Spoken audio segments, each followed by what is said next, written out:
Hi everyone, my name's Tom and I'm back talking about F1 Fantasy. On this video I'm going to be talking about Mr. George Russell, Mr. Reliability, whatever you want to call him. We're going to be considering, is he good for our teams? Considering his price tag, he's a lot more expensive than everyone, apart from obviously Lewis and Max. So is he worth a spot on our teams going forward? Silverstone coming up, home race and all that. He's on a double streak, so I think he's kind of the hot topic at the moment. Do we put him in our teams or not?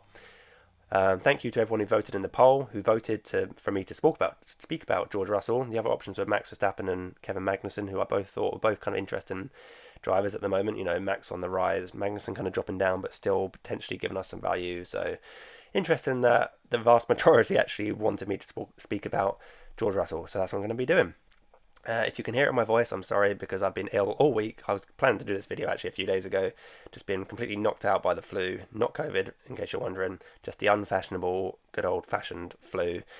To completely knocked me out all week. So yeah, sorry if you can hear it in my voice, but yeah. So anyway, let's get into it. George Russell, there he is, right there, handsome man, Instagram star. He's had 69 starts, very nice number there indeed. 12 retirements. I always want to start these videos by looking at retirement rate because I do think that, in general, the reliability isn't just what's happening this season, it's across, what we've seen throughout the drivers' careers. So if we look at that as a percentage, again, I've said this before in my other video, motorsportstats.com I'm on at the moment, in case you're interested in looking for yourself and looking through the stats. It's a very good website. So, and I'm not in any way endorsed by motorsports.com, blah blah blah. I'm just putting it out there in case I get in trouble for using their website on my video. So retirement rate 17.39%.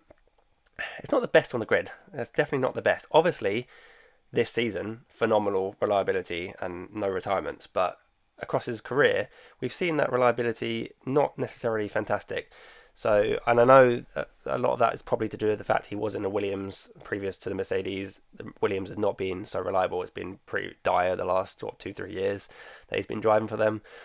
So I think that's definitely got a big factor in that, but still something to bear in mind, like the likes of like Lewis Hamilton, for example, and Albon, who I did a video on a few weeks ago. Albon and Hamilton's reliability retirement rate was like 9%, which has probably come even lower than that now. So when you're looking at 17%, George Russell across his career, not the finest stat right there for him. But we think about it, we'll have a look at the spreadsheet. Let's have a look. If I scroll across, so whilst I'm talking, you can look at his stats. Scroll across to sort of there, we'll highlight him there so you can look at him. So across the season, this season, obviously Mercedes have been phenomenal. Both Lewis and George have finished all their races, which no one else has done apart from Ocon, funny enough. But as a team, I mean, like Mercedes are the only team that have actually finished every single race. So yeah, like I say, Lewis, George and Esteban Ocon are the only 3 drivers that have actually not to DNF at all this season, which is kind of interesting. Also interestingly, when you look at it in terms of laps completed, number 1 is George Russell / Hamilton, who Hamilton's won less lap because of being lapped in Imola, but regardless, George Russell is number 1 for most laps completed this season, and the bottom of that table is Carlos Sainz, who's interestingly probably one of the main competition for getting into our teams over George Russell. So in terms of reliability this season, the Mercedes have been phenomenal, and in fact all the Mercedes cars in general, you look at the Mercedes powered cars like McLaren and Aston Martin and Williams, all of them have been very good in terms of DNF rate. You compare it to the likes of the Ferrari, who, like I say, the Ferraris / Perez are probably the main competition. When I say the Ferraris, I mean literally the main competition for getting Russell into our teams would be Leclerc, Perez, Sainz, in my opinion. So we're kind of comparing, I guess, in a way, Russell to Leclerc, Perez, and Sainz. When I'm talking through Russell's stats in this video, keep in mind that I'm kind of linking that to Leclerc, Perez, and Sainz. So when we think that the Ferraris, when we think of Alfa Romeo, the Hases, and the Ferraris themselves all running on that with that Ferrari engine, big reliability issues so far this season. Can they get on top of them? We don't know. What we do know is that they're having trouble, and the Mercedes are not having trouble. Obviously, that can change. These cars are brand new this season. They're constantly evolving, and as part of that evolution of the car, we may see some reliability issues crop up from Mercedes. There was a hint of it back in Spain, where both George and Lewis had to lift towards the end of the race, because there was a danger of DNF because I can't remember exactly off the top of my head. I think it was something to do with the water cooling system or something, and they're worried about their engines overheating. Can't remember exactly, but regardless, they dealt with it in the race. The issue came up. Both George and Lewis dealt with it in the race. Good communication with their engineers, and they got through the race and finished fine in the race. So we've not seen any DNFs from them, and the bottom line is that's probably why a lot of people are looking to get George Russell in their team specifically. Hamilton's just way too expensive. If you're going to spend that much money on anyone, I would definitely be spending it on Max Verstappen. You can see here straight away, look at the points per race averaging so far this season. Verstappen's like approaching double what Hamilton's producing for pretty much the same price. So, why are we looking at George Russell right now? It's because he's on that double streak. Let's just throw over quickly here. We can see down here, blue flame, orange flame. That's what we want to see as fantasy managers because it means they're on streaks. +5 possible for the quali, +10 possible for the race. George Russell on that double streak. We saw last week, I just said about Lewis Hamilton not being a very good pick, but obviously he did well last week because he's on that double streak and he actually scored really well. Again, are we going to see the same thing coming from George Russell? George Russell has proven to be fantastically consistent. He's edging Lewis Hamilton in that Mercedes so far this season, although we have seen Lewis come back a bit more in the last couple of races. And he's on that double streak, +15 points. So if we go back to the spreadsheet, George Russell averaging across the season, I think this is a pretty reliable average as well because he's not DNF'd at all. It's very reliable to say that on average Russell is scoring 31 points per race.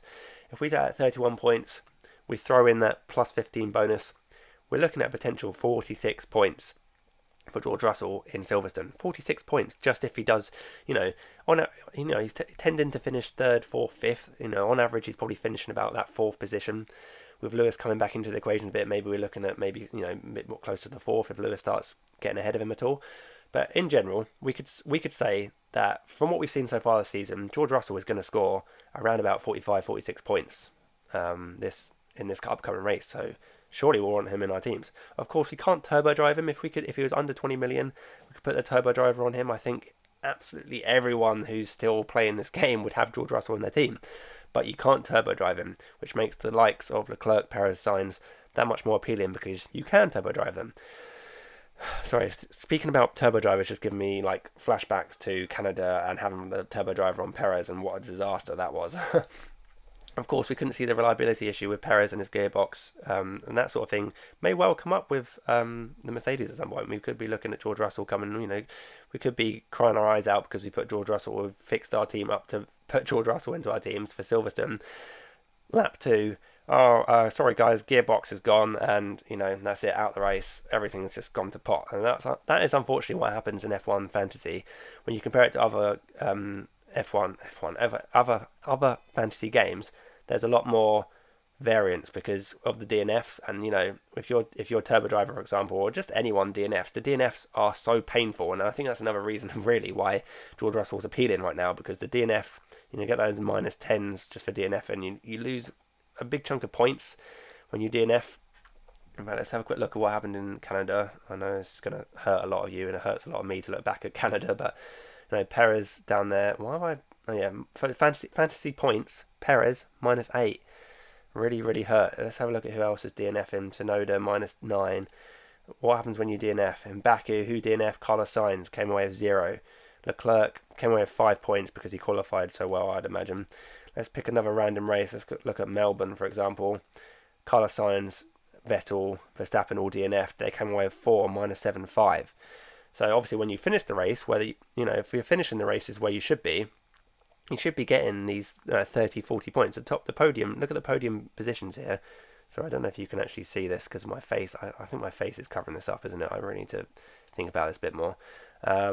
If we add in amazing editing here, we're going to add in a couple of columns so you can definitely actually see this. So across, the podium positions, we're looking at 30, 40 points plus. As soon as you DNF, Perez probably would have got in the top sort of potentially 3 or 4 in Canada. He comes away with -8 because of the DNF. If he finished in the top 3 or 4, we're probably looking at 30-ish points or so just for finishing the race. So it really hurts getting those DNFs. And, that reliability factor of Russell is what's drawing him across. on top of that reliability, let's think about how these points he's getting from just through sheer reliability. People around him, the Ferraris who are qualifying ahead of him, DNFing. The Red Bulls who are qualifying ahead of him, DNFing. Russell's finishing the races consistently. The race pace of the Mercedes is very good. The tyre wear is very good. Just in general, I think the Mercedes is a good race car, despite everyone slating it for porpoising and everyone having a good joke about the Mercedes being a bad car. The bottom line is, it's not a bad car. It's the third best car on the grid. And when Red Bull and Ferrari are not on top of their game and really just finishing the races, George Russell is constantly there fighting for the podium. And you can see, apart from apart from Lance Stroll, who scored 66 points across the season for gaining positions, George Russell is second on the grid for those points gained. So the Mercedes isn't super hot on the qualifying. It struggles a lot of the setup, and it seems very track dependent on how the car performs during qualifying. But during the race, regardless of how it does in qualifying, we're seeing that race pace just wipe out everyone who is not a Ferrari and not a Red Bull. And the DNFs from the Ferraris and Red Bull mean George Russell just gaining loads of points. We see it slightly here. We can see it to some extent with Lewis Hamilton as well. 26 points here, or 25 when you include the sprint. So Hamilton's no slouch when it comes to the race either in this Mercedes, but George Russell's just really, really pushing that Mercedes extremely well at the moment. Speaking of Lewis Hamilton, we can look at the teammate battle here. In qualifying, Russell's just edging it across the season, 5-4. Very close, actually, when you think about it. In terms of the race, though, where the main bulk of the points are, we see Russell 7 races out of the 9 that we've had so far, he's beaten Lewis Hamilton. I do say, I think Hamilton's sort of coming back into it. I don't know if I can justify it by looking back. We see in the last race, Hamilton beat Russell. Back in Baku, what happened in Baku? Russell edged Hamilton. Monaco, Russell edged Hamilton. Yeah, so I think, apart from what happened in Canada, we can probably safely say that so far this season, Hamilton's just been edged out by Russell, basically, and that means that consistently in the races he's getting those extra little points for beating his teammate. So I do think that Russell is definitely ticking those boxes for what we want to see in terms of fantasy driver. Now, everything I've basically talked about so far is George Russell is amazing. Pick George Russell, but we have to take into account his price tag. Now, this is the big stumbling block that we have to consider.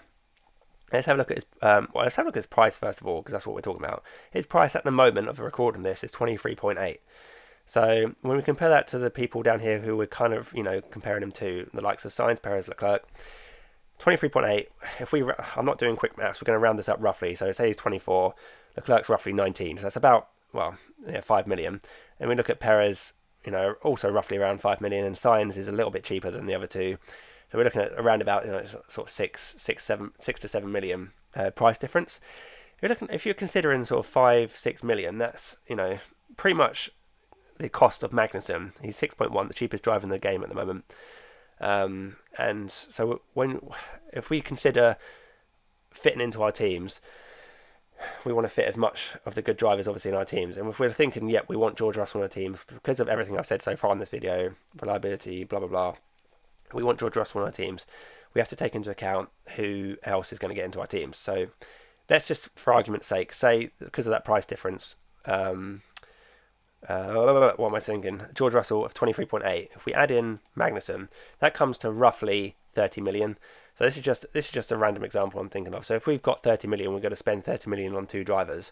Russell plus Magnussen is roughly 30 million. If we take, as an example, let's look at Carlos Sainz, 17 million. So if we take away 17 million from 30 million, that leaves us with roughly 12-13 million. So that 12-13 million, who can we afford? The best driver we can probably afford so far this season would be Esteban Ocon, who's coming in at 12.4. So we could argue you could be, in terms of slots in our team, you could be looking at Russell plus Magnussen against Ocon plus Sainz. And this is actually something I was really hotly debating going into Canada. I narrowed it down. My final decision was, do I want Russell plus Magnussen, or do I want Sainz plus Gasly actually for Canada? Gasly arguably could have been Ocon, but for argument's sake, in this little story that I'm telling, we'll look at Sainz plus Ocon. So if we look at average points scored, for example, Sainz scored 21, Ocon 16, add them together, we'll get 37.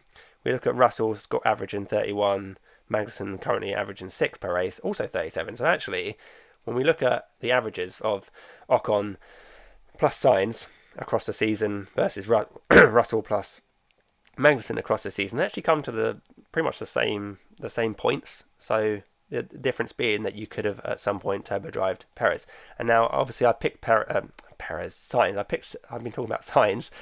He's averaging 21 points per race. If we bump that up and we look at Perez and Leclerc, who are averaging higher, I've said earlier, Sainz has just been maybe unlucky. He's DNF'd the most out of the three drivers. So if let's take Leclerc, who scored the highest.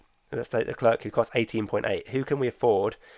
We can afford a roughly with 18 million into 30, we can afford roughly 11 million. So the best driver under 11 million is Bottas. So let's take Bottas plus Leclerc against Russell and Magnussen, see what we come up with. So again, we know already Russell and Magnussen's 37. Leclerc comes in at 30 points per race on average, and then Bottas a whopping 19 points per race. So 19 plus 20, that gives us 49 points per race compared to the 37. So that's 12 points more per race. 12 points is quite a lot. Compare that 12 times by 9 across the season is like over 100 points, right? I can't do maths because my brain's fuzzy from the flu. But when we think of it in that terms of that, Leclerc plus Bottas is clearly a better slot. But I think arguably Leclerc, although I didn't have him in my team for Canada, I do think arguably that Leclerc is just a season keeper going forward, and that we shouldn't even be considering Leclerc in terms of driver combinations and who we can fit in our team, pretty much, because Leclerc should just be in the team. He's just, for me, he's going to be back in my team for Silverstone almost certainly. I say almost certainly. I keep saying almost. He's going to be in my team. He's going to be in my team for Silverstone, and he's probably going to be turbo driver as well. So if we just rule out Leclerc and we basically have to narrow it down to, do we want Perez and Sainz in our team? And I think, arguably we want Russell for that consistency, but then we'd also have to take into account that we're having Magnussen in our team, and Magnussen's on a massive downwards trajectory at the moment. So I know this is averaging 6 per race at the moment, but across the last 5 races, he's averaging 0 pretty much, or even a negative number. I don't know. I haven't worked it out, but we don't really want Magnussen in our teams going forward. We probably want someone more like, I'm gonna say it, we might want someone like Latifi if you can afford it, Albon. You can make these comparisons until the cows come home, but you can take it or leave it however you want. You can compare who you want. The bottom line is basically that George Russell kind of forces you into one of these cheaper drivers, whereas having someone like Perez or Sainz enables you to bulk out the rest of your team. The main thing is, though, that the main bulk of points is very top heavy in fantasy. You can see here from this blue column here that the main bulk of points do come from your best drivers. So having Russell in there means you're probably going to have someone like Kevin Magnussen in your team who's just not performing in terms of fantasy at the very least going forward at the moment. So if we want Russell in our teams, is he just do we only bring him in like what I've done? As you can see my team here, looking ahead to Silverstone. Do we only bring him in when he's going to be on these streaks? Or do we only bring him in when we think Ferrari is stronger? Because arguably our teams looks a lot more balanced when we have Ferrari as our constructor, because we can then get rid of the likes of Magnussen and we can bring in someone, just for argument's sake. I'm not going to do a team selection right now, but we could have a team. Oh, sorry, I need to get Leclerc back in here, so let's do that. Ocon has to go again. We have to bring in Latifi, dare I say it. Can we afford? Can't actually afford Albon, but some people might actually be able to afford this team, which if you can afford this team, I'm only 0.4 off actually. This team looks pretty insane, to be honest. I know Ferrari have had their troubles, but you could arguably have a team like this going into Silverstone. All of a sudden I'm into a team selection video. But doesn't it look so much better when you have Ferrari as a constructor when you want George Russell? Because of that expense, George Russell, like I've said earlier, is sort of that 5, 6, 7 million higher than the likes of Leclerc, Perez and Sainz. Similarly, Red Bull, coming at 32.5, are also about 7 million dearer than Ferrari. So to compensate putting Russell into our teams, we can literally just change Ferrari in for the Red Bulls, which, although I think Red Bulls are the strongest team at the moment, and it does enable you to get Max Verstappen's points, Max Verstappen is super consistent at the moment, and you kind of want to cover him in terms of fantasy, but this team doesn't do that.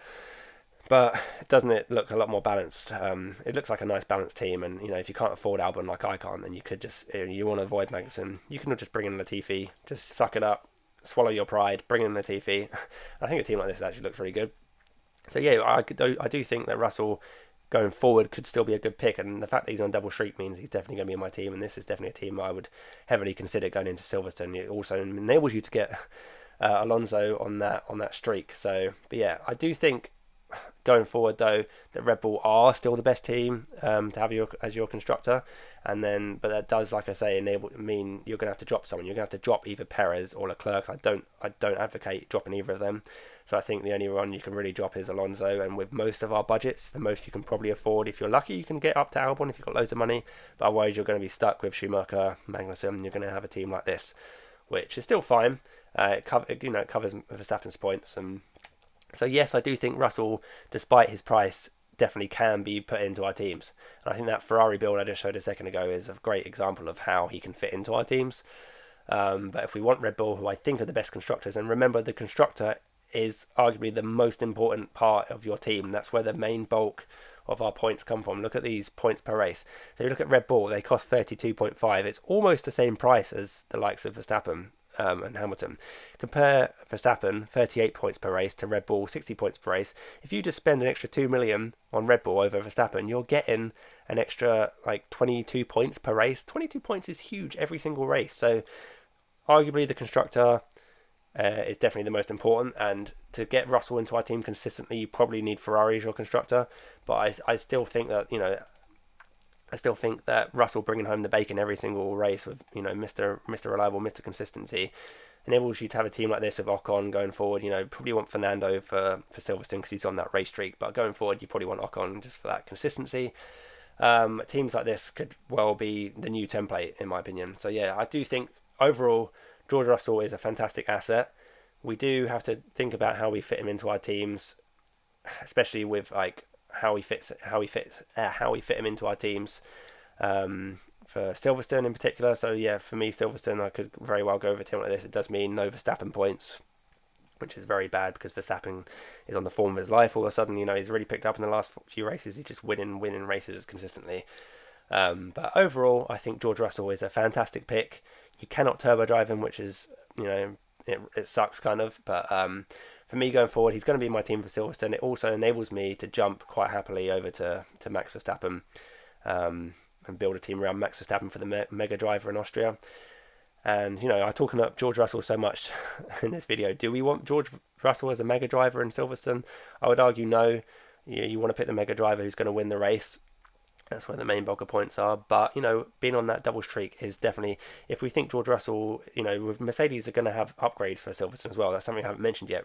They are confirmed upgrades. I don't know what they are, how big the upgrades are, but there are going to be new things coming to the car in Silverstone. So we could see George Russell potentially getting closer again to the Mercedes and closer to the Ferraris and the Red Bulls. So there is a very, very tiny argument for Mega Drive and George Russell in Silverstone, but I still think I'm quite happy to save it for Max Verstappen, most likely in Austria. But that's a different story for another different time, and when I don't have flu still clouding my mind. And I'm hoping it hasn't affected this video too much, and I hope I've made some coherent sort of sense in this video.